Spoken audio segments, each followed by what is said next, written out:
আমাদের কফি আসে হয়তো কলম্বিয়া থেকে, আর হাতে থাকা স্মার্টফোনটা আসে চীন থেকে। কিন্তু কখনো কি ভেবে দেখেছি কেন এমনটা হয়? এই সহজ দেখতে প্রশ্নটার পেছনেই কিন্তু লুকিয়ে আছে এক বিশাল জগৎ, যা আমাদের প্রতিদিনের জীবনকে নানাভাবে প্রভাবিত করে। আজকে আমরা ঠিক এই রহস্যটাই ভেদ করার চেষ্টা করব, যার নাম অর্থনৈতিক ভূগোল। একটু ভেবে দেখুন তো, আমরা যা কিছু ব্যবহার করি তার প্রায় প্রত্যেকটা জিনিসই কিন্তু পৃথিবীর বিভিন্ন কোণ থেকে আসছে। এই যে বিশাল এক বিশ্বজোড়া নেটওয়ার্ক, এটা কিভাবে কাজ করে? এর পেছনের যুক্তিটাই বা কী? তো এইসব প্রশ্নের উত্তরটা কোথায়? উত্তরটা লুকিয়ে আছে অর্থনৈতিক ভূগোল নামের একটা শাস্ত্রের মধ্যে। চলুন এই চাবিকাঠি দিয়ে আমরা অর্থনৈতিক ভূগোলের দরজাটা খুলি আর আবিষ্কার করি আমাদের এই বিশ্ব ঠিক কিভাবে কাজ করে। চলুন প্রথমেই দেখি ভূগোল আর অর্থনীতি আসলে কতটা গভীরভাবে একে অপরের সাথে জড়িত। এরা যেন একই মুদ্রার এপিঠোপিঠ। সহজ করে বললে, অর্থনৈতিক ভূগোল হলো এমন একটা বিদ্যা যা স্টাডি করে যে মানুষ ঠিক কোথায়, কেন এবং কিভাবে তাদের অর্থনৈতিক কাজকর্ম চালায়। যেমন ধরুন, কেন চা বাগানগুলো পাহাড়ি অঞ্চলে গড়ে ওঠে, বা কেনই বা বড় বড় শহরগুলো নদীর তীরে অবস্থিত। আর এটা শুধু প্রাকৃতিক পরিবেশই নয়, মানুষের তৈরি পরিবেশও এর মধ্যে পড়ে।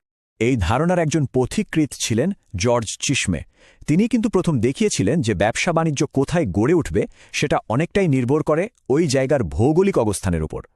মানে মূল কথা হলো, অর্থনীতি কিন্তু শূন্যের ওপর দাঁড়িয়ে থাকে না, এর একটা শক্তপোক্ত স্থানিক ভিত্তি আছে।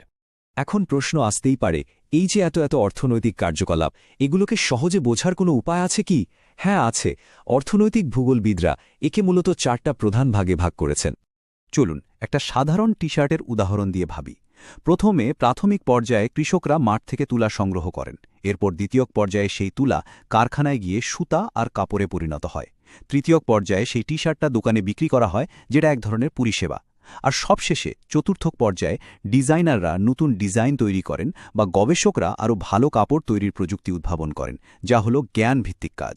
দেখুন, এই যে ছবিটা, এটা কিন্তু ওই 4টি স্তরকেই খুব স্পষ্টভাবে দেখাচ্ছে। এখান থেকে বেশ ভালো বোঝা যায় কিভাবে একটা পর্যায় থেকে আরেকটা পর্যায়ে অর্থনীতির ব্যাপারটা আরও জটিল হতে থাকে। আর জানেন, একটা দেশ কতটা উন্নত তা কিন্তু প্রায় নির্ভর করে এই 4টে ক্ষেত্রের মধ্যে একটা সঠিক ভারসাম্য আছে কিনা তার ওপর। অর্থনৈতিক ভূগোল একটা বিশাল বড় ক্ষেত্র, তাই বিশেষজ্ঞরা অর্থনীতির এই পুরো চেনটার বিভিন্ন দিক নিয়ে আলাদা আলাদা করে গবেষণা করেন। চলুন এর কিছু প্রধান শাখা সম্পর্কে একটু জেনে নেওয়া যাক। এই দেখুন, এখানে কৃষি, শিল্প, পরিবহন থেকে শুরু করে পর্যটন ভূগোল পর্যন্ত বেশ কয়েকটা শাখার কথা বলা আছে। প্রত্যেকটা শাখাই কিন্তু অর্থনীতির একটা নির্দিষ্ট দিক আর তার ভৌগোলিক বিন্যাস নিয়ে কাজ করে। যেমন ধরুন পর্যটন ভূগোল, এটা কি নিয়ে গবেষণা করে? কেন কক্সবাজার এত জনপ্রিয় একটা ট্যুরিস্ট স্পট, কিন্তু হয়তো অন্য কোনো সমুদ্র সৈকত ততটা জনপ্রিয় নয়? ব্যাপারটা আরেকটু পরিষ্কার করা যাক। চলুন দুটো শাখার তুলনা করি। যেমন কৃষি ভূগোল, এটা গবেষণা করে যে কেন একটা নির্দিষ্ট ফসল একটা নির্দিষ্ট অঞ্চলে ভালো ফলে। আর অন্যদিকে পরিবহন ভূগোল কি করে? তারা গবেষণা করে যে সেই ফসলটা কিভাবে সবচেয়ে কম সময়ে আর কম খরচে বাজারে পৌঁছানো যায়। মানে দুটোই কিন্তু একে অপরের পরিপূরক। আচ্ছা, আমরা তো অর্থনৈতিক কার্যকলাপের ভিত্তি আর এর বিভিন্ন শাখা সম্পর্কে জানলাম, কিন্তু এই সব জ্ঞানের আসল উদ্দেশ্যটা কি? এর উত্তরটা কিন্তু আমাদের ভবিষ্যতের সবচেয়ে বড় একটা চ্যালেঞ্জ মোকাবেলার মধ্যে লুকিয়ে আছে।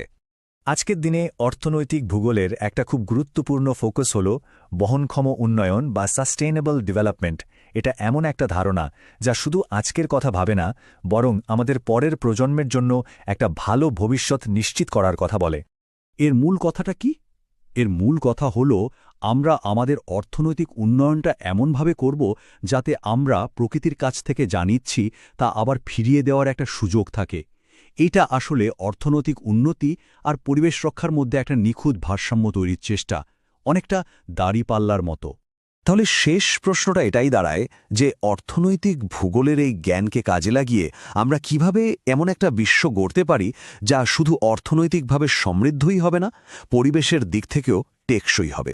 এই প্রশ্নটার উত্তর খোঁজার দায়িত্ব কিন্তু আমাদের সবার। আর এর শুরুটা হতে পারে আমাদের রোজকার জীবনের ছোট ছোট সিদ্ধান্তের মধ্যে।